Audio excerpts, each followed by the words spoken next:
This is a blue whale, the largest animal on the planet. In fact, the largest animal that has ever lived.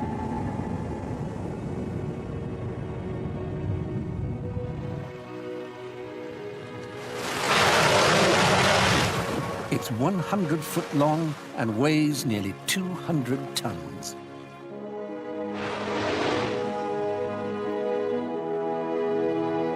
For millions of years, these giant whales and their super-intelligent cousins, the dolphins, have ruled the world beneath the waves.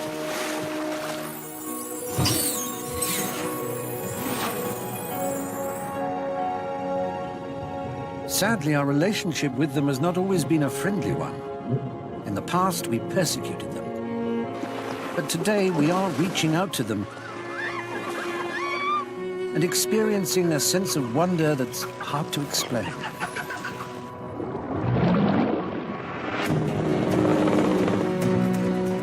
As we explore the seven seas, we'll come face to face with the world's most extraordinary whales and dolphins, uncovering their secrets alongside the scientists who dedicate their lives to understanding them. The great mystery is, what are the whales doing here? These killer whales just demand respect. I mean, they've just taken out a minke whale that probably weighs more than 10 tons. I think we could talk with the dolphins within 5 years. Sharing these breathtaking encounters, two of the world's top underwater cameramen. I've waited a long time to see a blue underwater, and that was just magic. Fantastic. Today is the best day of my life. Whales are born to be big.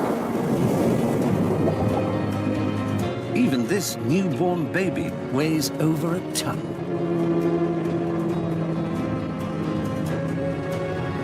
So what is it like to live your life as an ocean giant?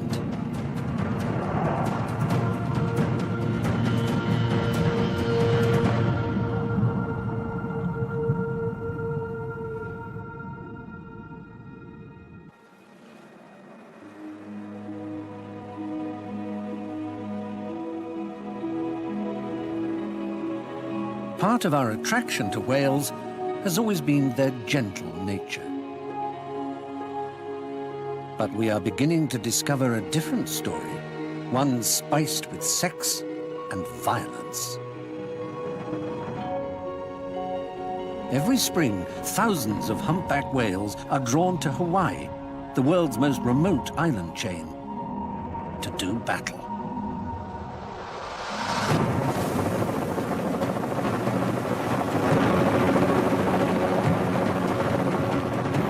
A scientific team heads out over the tropical seas of Maui for a bird's-eye view of one of nature's greatest showdowns.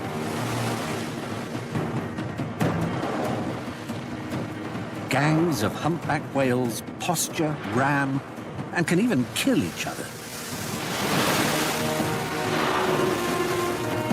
So what has driven these giants to fight?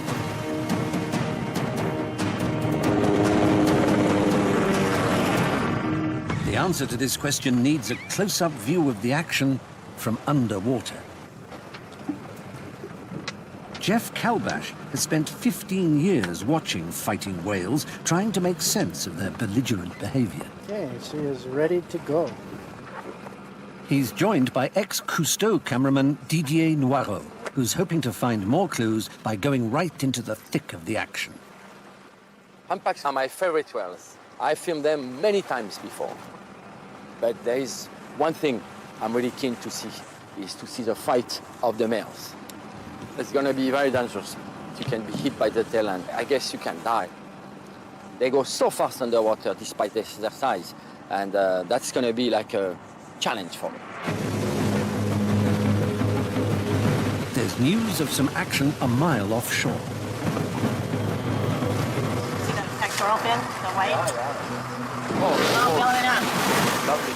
Rolling over. A female humpback announces she's here. And she's ready to mate. These fin slaps can be heard a mile away. And almost immediately, a gang of suitors is headed her way. 1, 2, 3, 4, 5. There's definitely 6. 7. Big battle. Before long, she's surrounded by male admirers. To help her choose the strongest mate, she sets the ultimate fitness contest.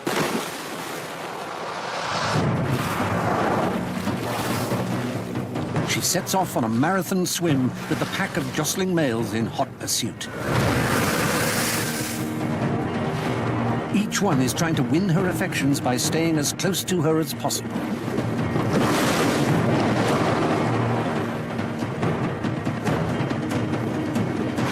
Ready to go? Yes, it's time to go.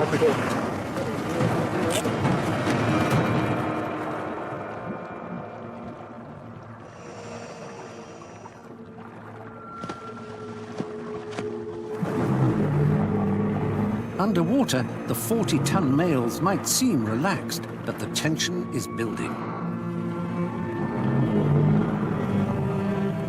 They are already sizing each other up. These lustful rivals could do battle at any minute.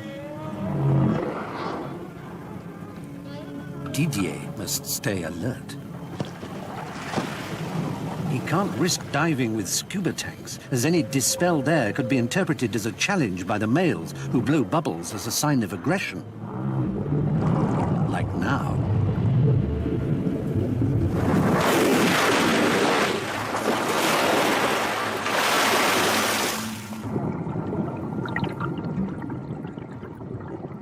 Suddenly, the female comes into view, escorted by a bubble-blowing lead male, or primary.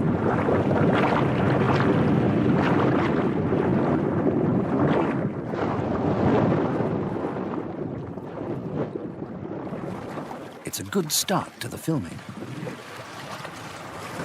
There was the 2 animals right here, and I could tell that wasn't the female or the primary. So we're looking, and then all of a sudden Didier's like, oof! He hits me, and right behind us is the primary coming with a bubble trail. Bubble trail, which I filmed. Yes. Jeff believes the escort uses bubbles to produce a 100-foot curtain to screen the female from other challengers.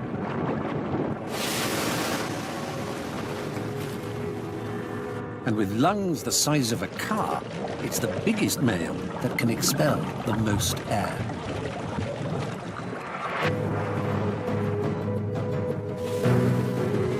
This hot pursuit can last all day and cover miles of ocean. To stand a chance of catching the action, the team must race ahead.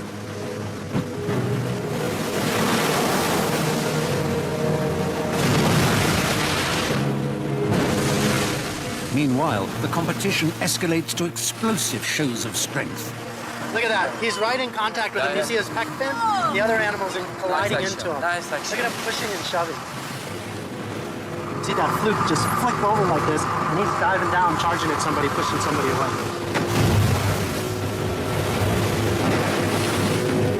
For the dive team, it's like jumping into 6 lanes of traffic.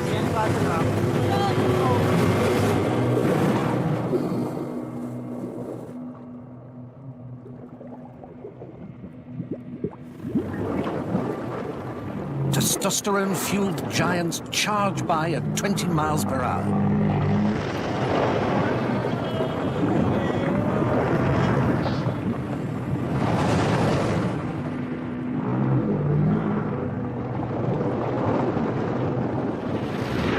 A male upends into the crucifix block, a tactic to stop a rival in its tracks.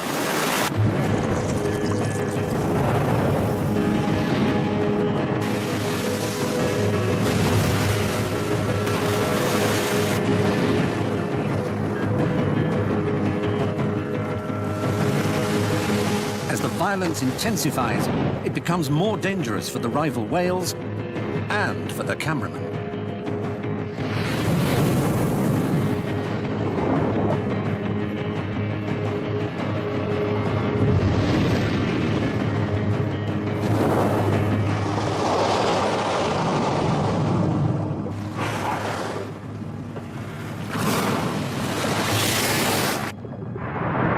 A huge male charges straight for his bubble-blowing rival, ramming him off course.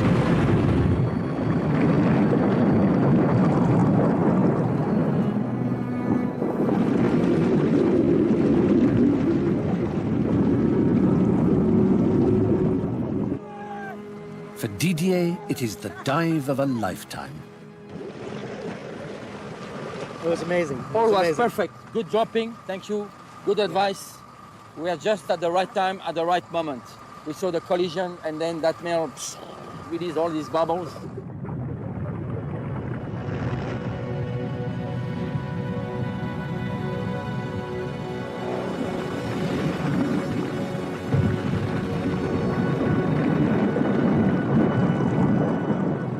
Using his weight advantage, the bigger male takes the lead. But the female has yet to choose her mate, and the marathon continues. Go, go, go, go.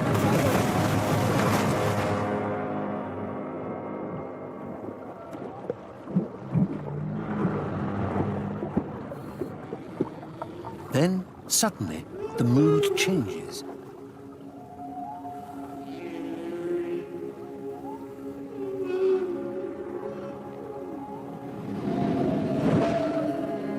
The female has vanished, perhaps having eloped with her chosen male. And without the object of their desire, the heat has gone out of the battle.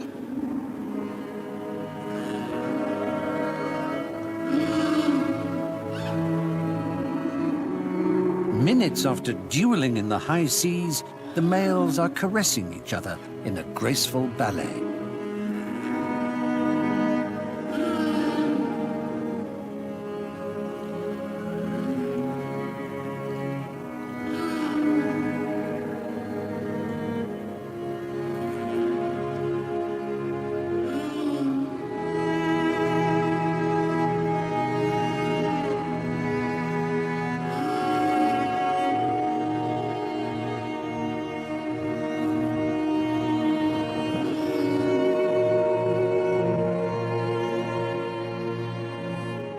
They start to dance like a ballet.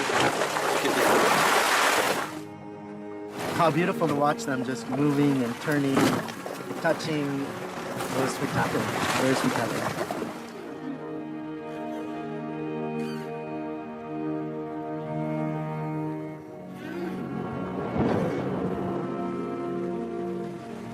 Despite the scientists' best efforts, no one has ever seen humpbacks mating.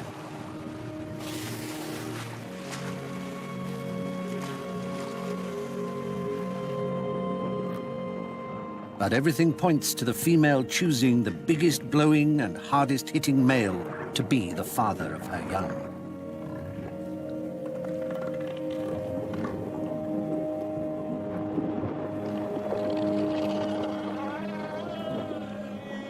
It's not just humpback males for whom size really matters.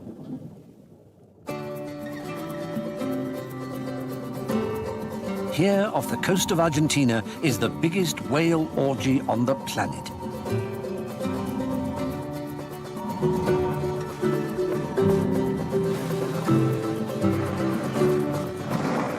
In the sheltered bays of Peninsula Valdez, 7,000 southern right whales come to mate, give birth, and raise their young.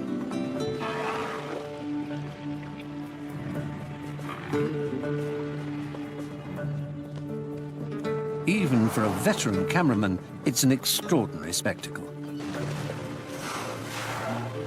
I've never seen that before. So many whales so close to shore. It's probably the only place in the world you can see that. Right whales are huge, at least twice the size of humpbacks. Their tails alone match the wingspan of a light aircraft.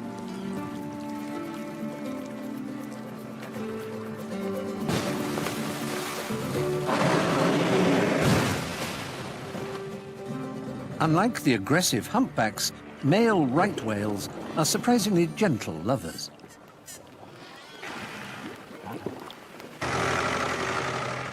A 40-year project studying the lives of these extraordinary creatures offers a unique opportunity to get close to these gentle giants, and Didier can't wait. I love southern right whale. They are probably the friendliest of the whales. They are very approachable. They don't mind the divers. And here in Patagonia, the water is very clear, so I'm really looking to do something fantastic. Exploring the mating habits of these friendly whales is Dr. Mariano Cironi.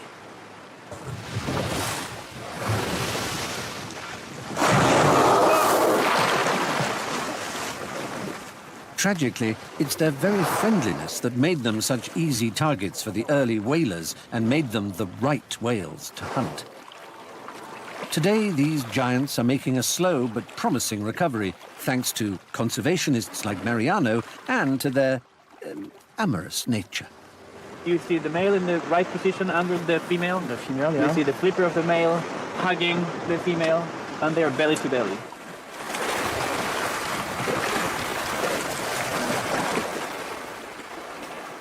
Both sexes are very promiscuous, and the males are equipped with a particularly astonishing adaptation for mating, a pair of giant testicles.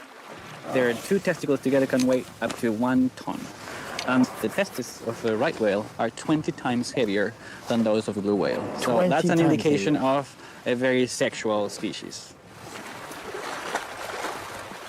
Mariano is investigating the link between the size of a male's giant testicles and his chances of paternity. But making sense of this mass of writhing bodies at the surface is difficult. To complete the picture, Didier must get in the water. Let's go.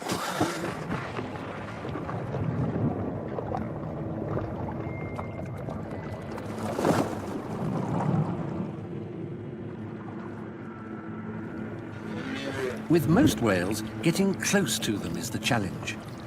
With these whales, the problem is getting too close.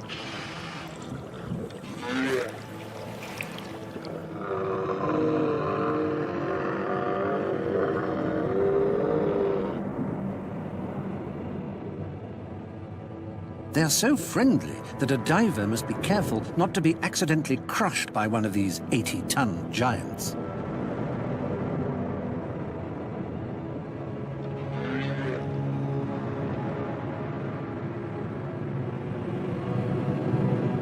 Underwater, it becomes abundantly clear that males not only boast giant testicles, but that at 9 foot long, they have the biggest penis in the animal kingdom.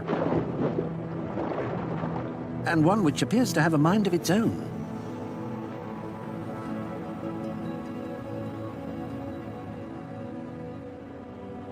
When they finally mate, it's belly to belly.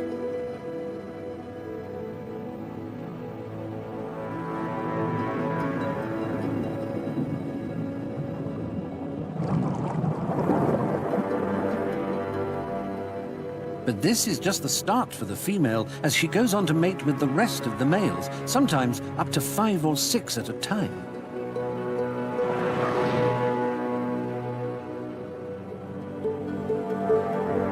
After an hour of being spellbound by this extraordinary courtship, Didier's air finally runs out. That was just fantastic. Good. What I have seen just now is the most amazing spectacle I have ever seen underwater. Oh, that's good. Didier's intimate images of the mating will be invaluable to Mariano's study. By mating with a variety of males, the female ensures that the battle for paternity goes on inside her and not in the open seas.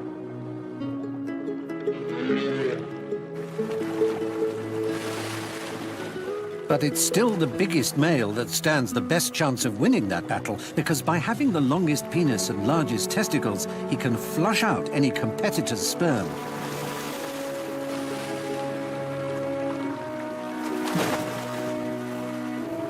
For male southern right whales, size really does matter. And in 12 months' time, this female will give birth to a calf that will inherit its father's strength and, most importantly, his size.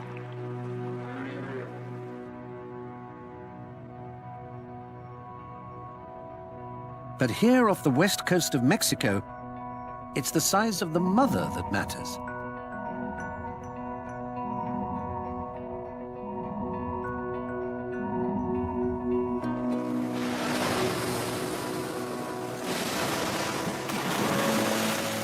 these calm, safe waters are ideal nurseries for these playful grey whale newborns.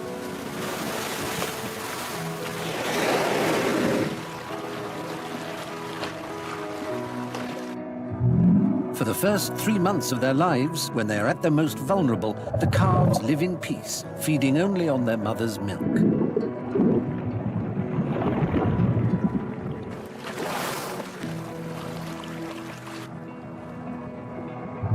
The calf has tripled in weight, but for his mother, there's nothing to eat here.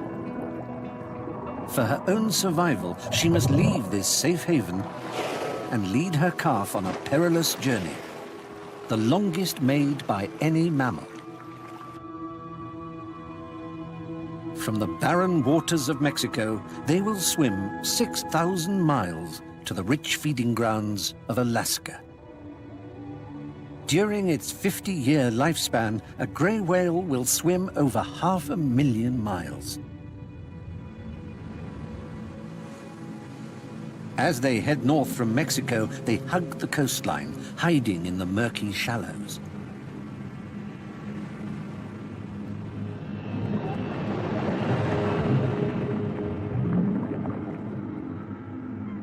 But at Monterey Bay, California, they can take a shortcut across the deep mouth of the bay. And that's a gamble.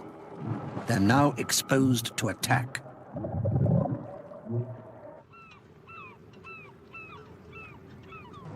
At dawn, a scientific research team heads out into the troubled waters of the bay.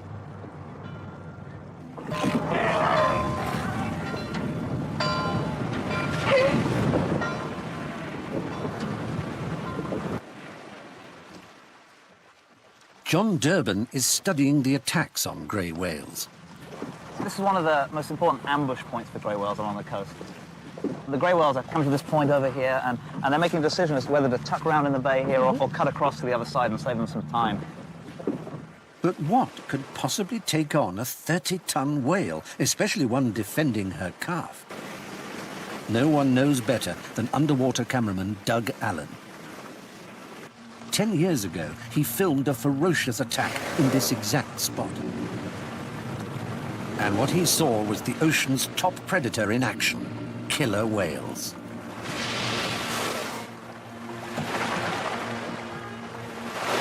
The intensity of the battle has left a lasting impression. It's a very harrowing experience watching killer whales take down a grey whale calf. The calf tries so hard, obviously, to survive. The mother does all she can too. The killer whales are just so relentless. They harry, and they will just take those two apart.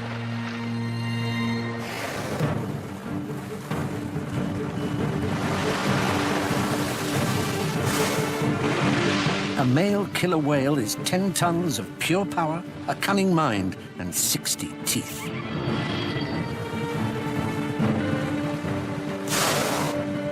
The killers targeted the defenseless calf, its survival dependent on the strength and size of its mother. The killer whale's strength is in numbers. They launched coordinated attacks to outmaneuver the mother. But she wasn't going to give up her only calf without a desperate fight. 4 times the size of her attackers, and with thick skin protected by barnacles, she beat them back with deadly tail swipes.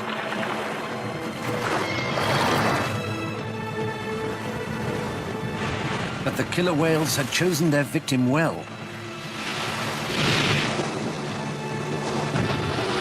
The mother was neither big enough nor strong enough to withstand the onslaught, and the killers drove a wedge between mother and calf.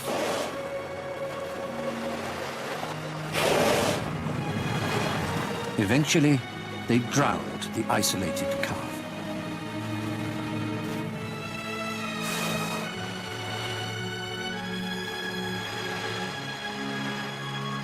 After 6 hours, the battle was over. The mother exhausted, the calf killed and eaten.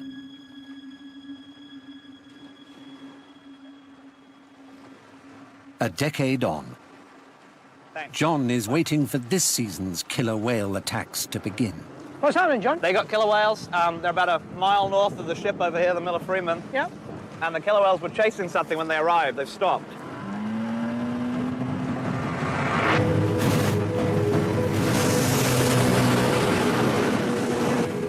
John is planning to attach state-of-the-art satellite tags to these killer whales for the first time.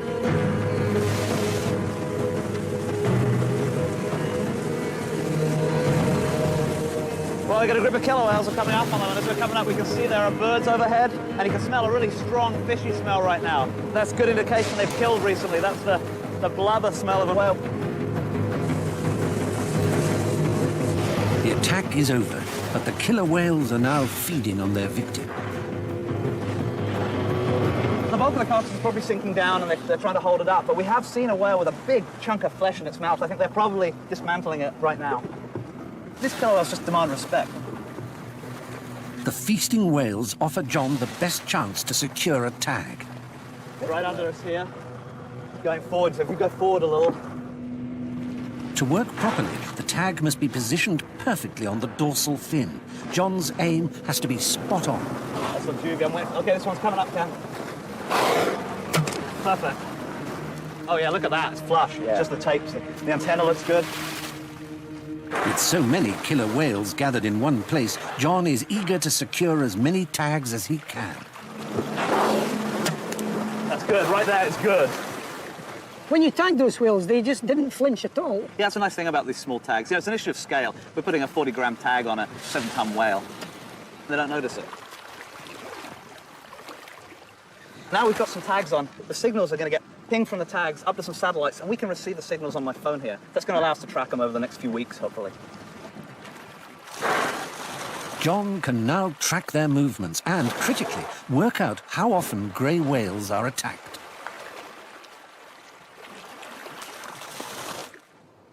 Only 1 week later, some extraordinary results come through. Rather than wait in ambush in the bay, these killer whales have headed way up the coast. So here's Monterey Bay, and you get an idea of the scale. It looks pretty small on this chart. Well, the first group we tagged, in 8 days now, no further, have moved all the way to the top of this chart to northern Oregon by the Umpqua River. It's over 700 kilometers. The hungry killer whales have had to broaden their search for prey way beyond Monterey Bay. Perhaps because there are far fewer grey whale mother and calves undertaking their epic migration this year. It's highly likely that this immense migration, probably the longest regular migration of any mammal, is largely due to the threat of predation by killer whales. Grey whales may choose to breed in Mexico, thousands of miles away from their northern feeding grounds, simply to keep the calves safe from killer whales for as long as possible. After 3 months traveling, the grey whales finally make it to Alaska. The emaciated whales can now gorge themselves. Each day, they sieve out over a ton of shellfish from the muddy seabed.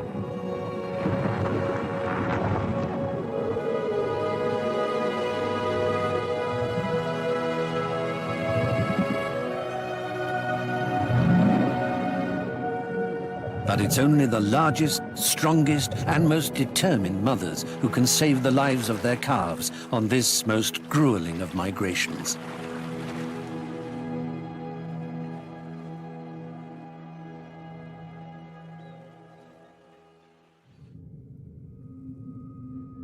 Further north, within the Arctic Circle, lives a whale 3 times the size of a grey whale. And it's grown massive for even more extraordinary reasons.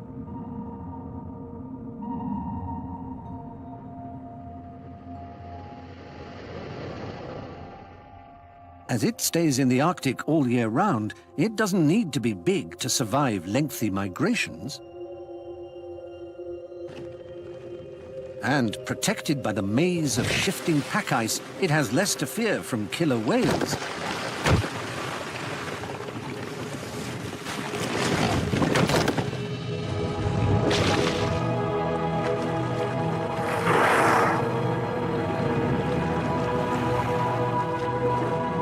It's a bowhead whale, named after its enormous curved upper jaw. So why is this whale so big?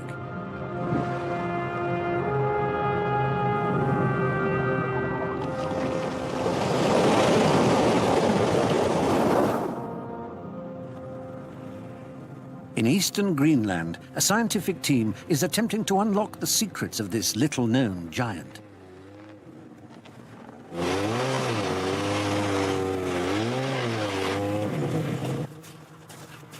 Cameraman Doug Allen has 30 years' experience filming at the frozen poles. Every time I come to the Arctic, I think, this is it, never again.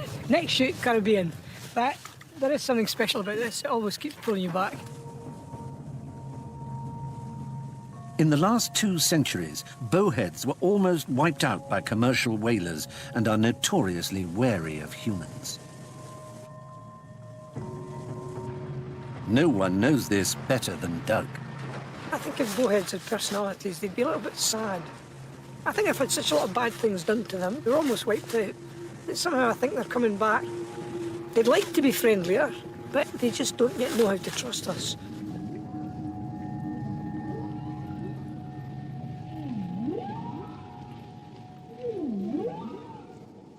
During the winter, bowheads are impossible to track, but in spring, they announce their presence with song. Eavesdropping on these mysterious giants is scientist Outi Tervo. She's one of the very few whale researchers prepared to tough it out in this brutally hostile part of the world. There's a woo, and then a woo. Outi suspects that these are mating calls and that the bowheads may be gathering somewhere close to breed. Can I have a listen? Yeah, sure. Oh. Woo! Ooh, says the other one. Ooh, I like you. Outi has never been able to see bowheads under the ice before and hopes that Doug's camera might offer new insights into the world of these secretive whales.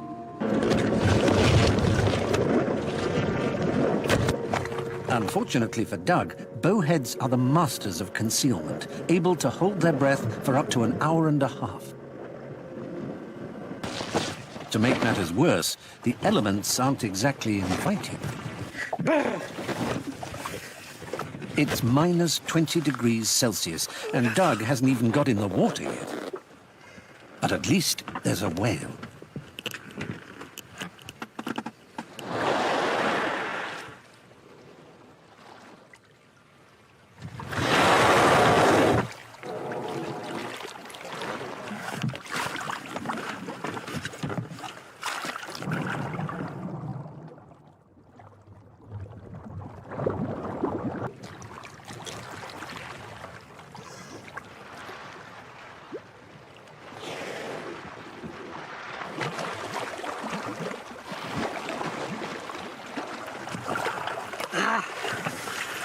She just heard me coming, I think. Bowheads are remarkably alert to danger. One small splash, and this one simply melted away. The only hope is for a whale that is a little less skittish.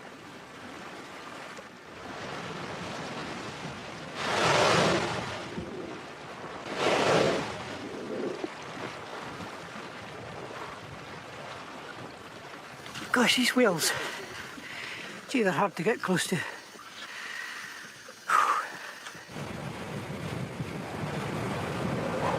As the game of cat and mouse continues, the Arctic weather closes in.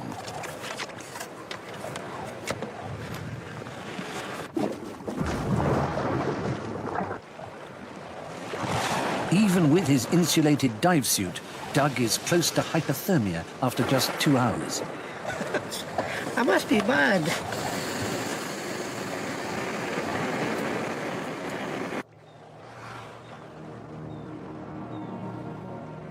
But how do bowheads survive this cold? It's all to do with being a giant. The bigger and rounder the body, the better it is at retaining heat.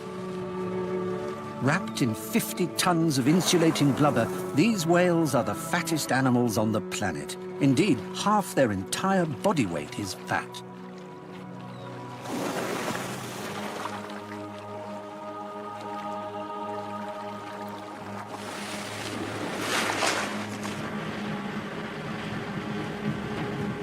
The team continues to try to film the bowheads underwater, this time using a pole camera.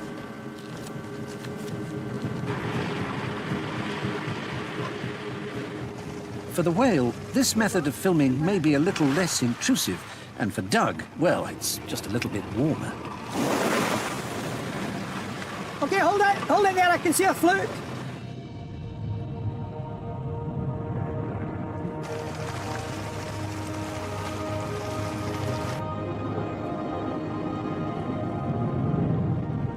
So that was the first underwater shot of the bowhead. I'm sure we can improve on it, but at least it's a start.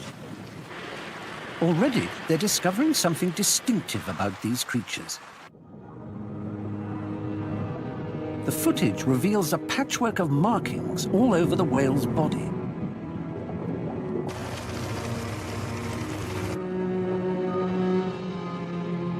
Bowheads use their backs to break through the ice to create vital breathing holes, permanently scarring their skin in the process. These patterns are as unique as fingerprints and help identify each individual whale. Nice shot. Nice shot. With the whale so close, it's an ideal opportunity for the scientists to collect a DNA sample.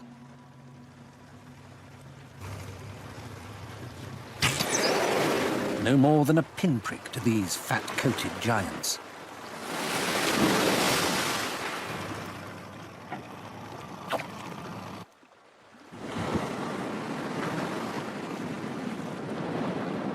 Analysis of bowhead tissue samples is revealing some extraordinary links between their size and their age.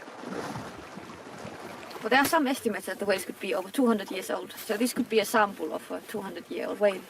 But that would make that animal one of the oldest living animals on the planet. Yes, it would definitely be the oldest mammal we know of right now.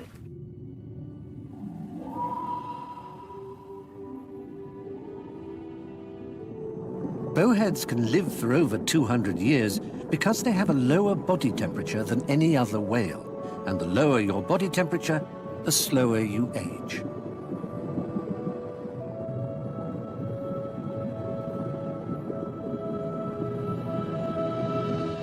These enormous whales can afford to live life slowly, roaming the rich Arctic waters, simply opening their mouths and filtering all the food they need.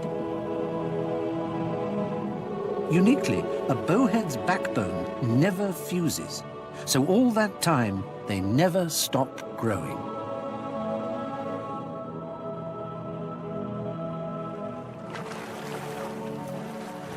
Just think of all the wisdom that's in that whale. 200 years he's swum around the Arctic, Yeah, slowly finding his way around. They're amazing, and still mysterious too. Although this gentle giant can grow for centuries, there is one whale that is even bigger.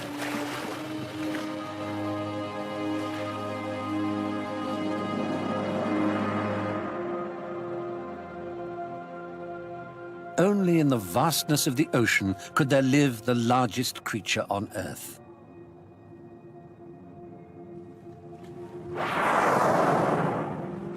The blue whale.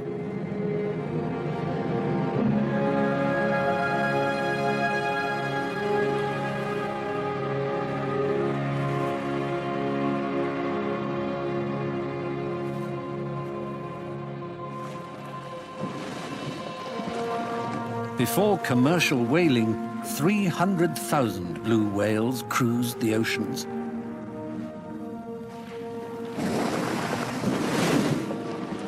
Today, less than 10,000 remain.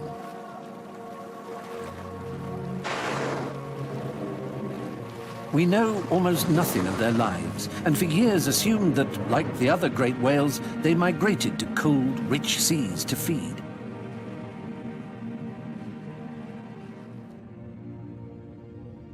Yet in the warm tropical waters off Sri Lanka in the Indian Ocean, blue whales seem to be living here all year round.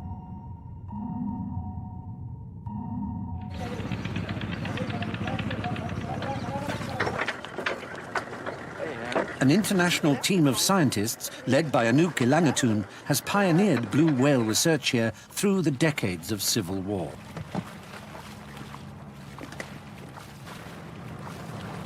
This is a once-in-a-lifetime opportunity for cameramen Doug and Didier, who have never managed to film blue whales before.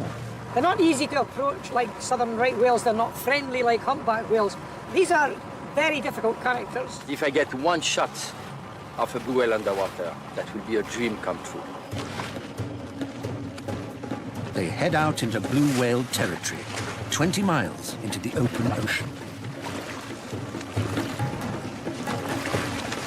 Despite Anouk's decades studying blue whales, she is still unsure how many there are off Sri Lanka and why. Sri Lankan blue whales seem to be pretty unique. They seem to stay around here year-round, and the real mystery is what are they feeding on, and what is there to sustain them throughout the year in these waters? Will it finally be possible to record what these mysterious whales are up to?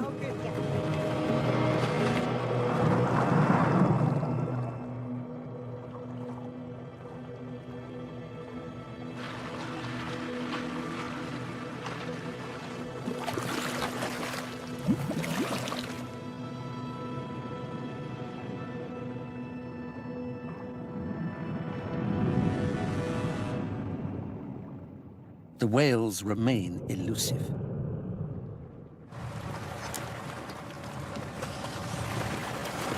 Did you get me my shot yet?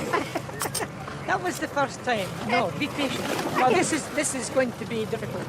You know, those whales they didn't stop. They just kept on. Perfectly streamlined, blues are one of the fastest ocean giants, powering along at over 30 miles an hour.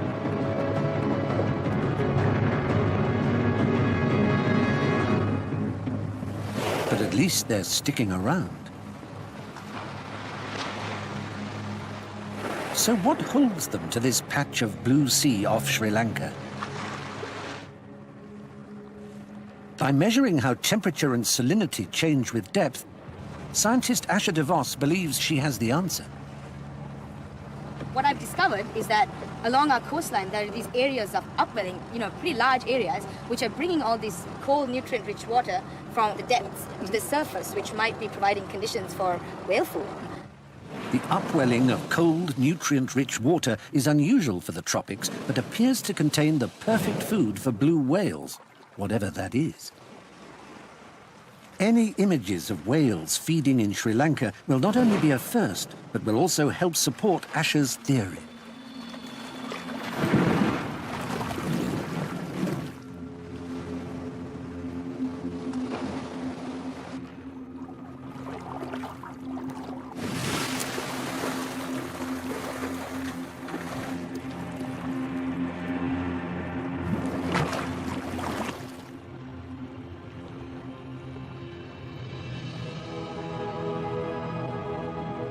Ironically, the water is so full of nutrients, it's too murky to film in. I could see that guy almost coming, and he put his head down. And of course, with an 80-foot whale, when the head goes down, it's 80 feet down. I just lost the head.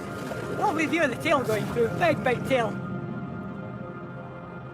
I swam very fast toward the whale, but then all of a sudden I saw all the massive animal coming to me so quickly. What an experience. I was lucky not to be hit, but I really want to see it again. So far, the footage suggests that if the whales are feeding, it must be at depth.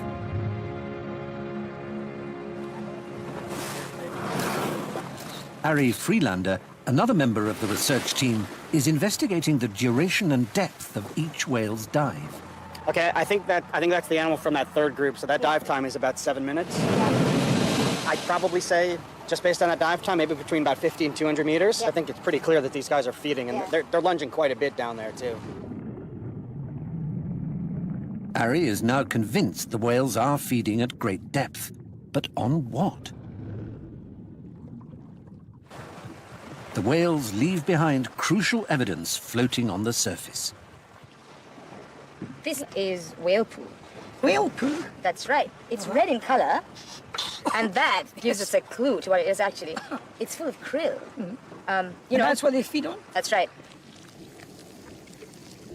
The largest creature in the ocean feeds almost exclusively on one of the smallest, krill, a crustacean just a few inches long.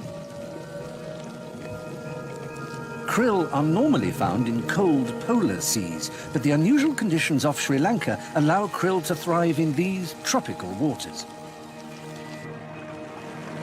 So is that why the blue whales are here? We see these animals diving. We're counting how long they're down, and I've got 100% confidence that these guys are diving deep down, and they're finding these really dense patches of krill, and they're lunge feeding through them. We've made an animation of how these whales feed at depth. The blue whale dives to 600 feet below where the krill are hiding in the gloom. The whale then powers up through the swarm, gulping its own body weight of water into its ballooning throat. It then strains out the nutritious krill through its fine mesh of baleen.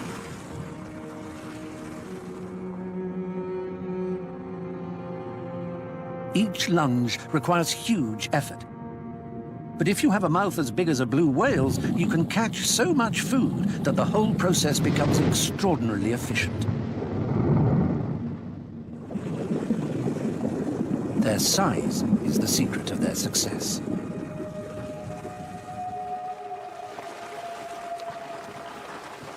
Doug and Didier make one final attempt to get up close to the deep-feeding giants.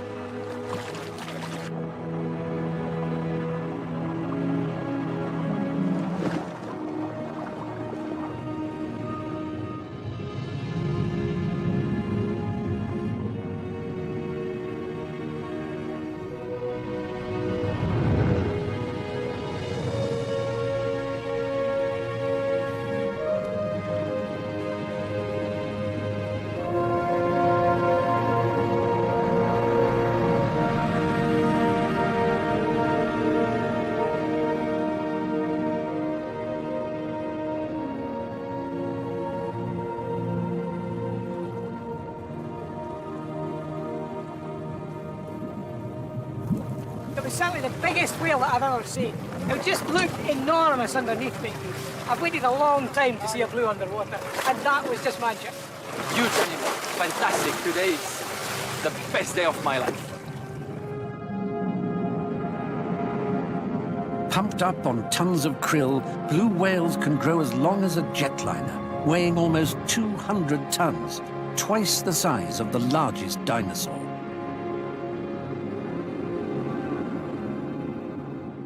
But worryingly, the blue's giant size and its giant appetite are now putting it at risk. We know that climate change is occurring, and in places like Antarctica, the temperatures have skyrocketed, and we also know that krill has started to decrease. And when you don't have enough food, blue whales are going to have trouble surviving. So as climate change happens, as krill starts to be depleted, blue whale survival could be in jeopardy. Blue whales are still endangered, but they are recovering slowly. For their recovery to continue, it's not just the whales themselves that will need protection, but the seas and the other creatures they depend on.